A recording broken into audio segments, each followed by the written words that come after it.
As an employee or as an entrepreneur, do you have to submit a tax return in the 2018 financial year?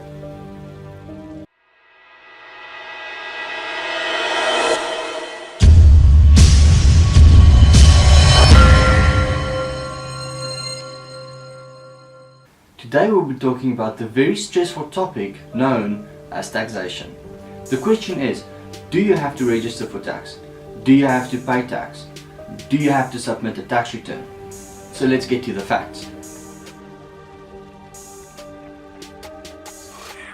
In short, the answer to question 1, should you register for income tax, is if you earn a single rand of income in South Africa, yes, you should be registered for income tax. This question is applicable to entrepreneurs as well as employees.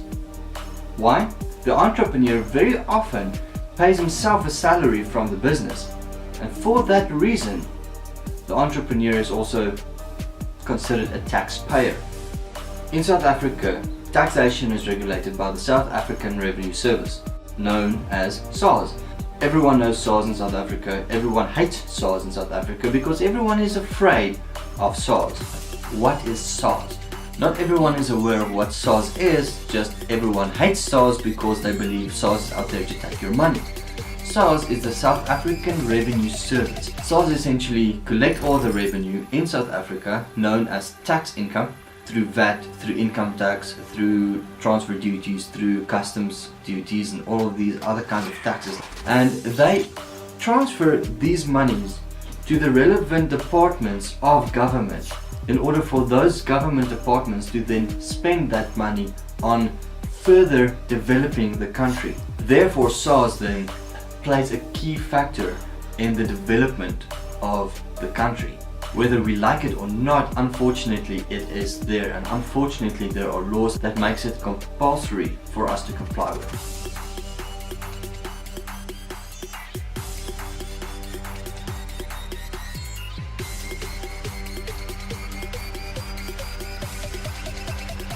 Do you have to pay income tax? Quite often, yes, but quite often it has already been paid by your PAYE that the company has submitted.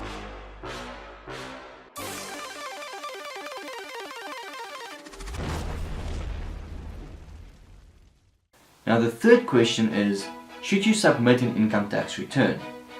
The majority of South Africans who are employed need to submit a tax return to SARS. Unless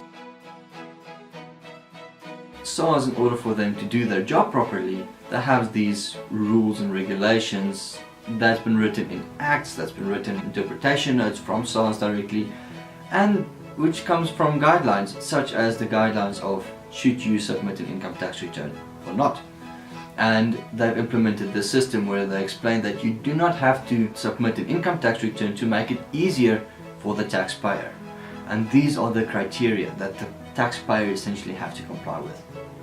Firstly, your total income from your employers should not exceed 350,000 Rand, which means if your total salary is more than 350,000 Rand, you unfortunately do not comply with the first regulation. The second criteria is that your only source of income should be your salary from your employer. You do not have a car allowance, a travel allowance, a subsistence allowance, or any other allowance in your salary remuneration package. You should not be earning interest on financial investments. You should not be having an investment property from which you generate rental income. And you should not have other investment income. You should only have your salary. You should also not be claiming any deductible expenses from your tax. So you will not be claiming qualifying medical expenses. You will not be claiming retirement annuity contributions or provident fund contributions, other than that what has already been declared and submitted from your employer on your RP5. You should not be claiming any travel expenses, for example, or anything that would be deducted from an allowance. The reason is that your IRP5, which is a document that you would receive from your employer once a year, That document should be the full and final amount. It should be the complete total of what's going to be on your RP5, and that should be as basic as possible. If that's the case, and your employer has paid over your PAYE to SARS, you don't have to submit a tax return this year. And this year referring to the 2018 tax year. So let's run through an example.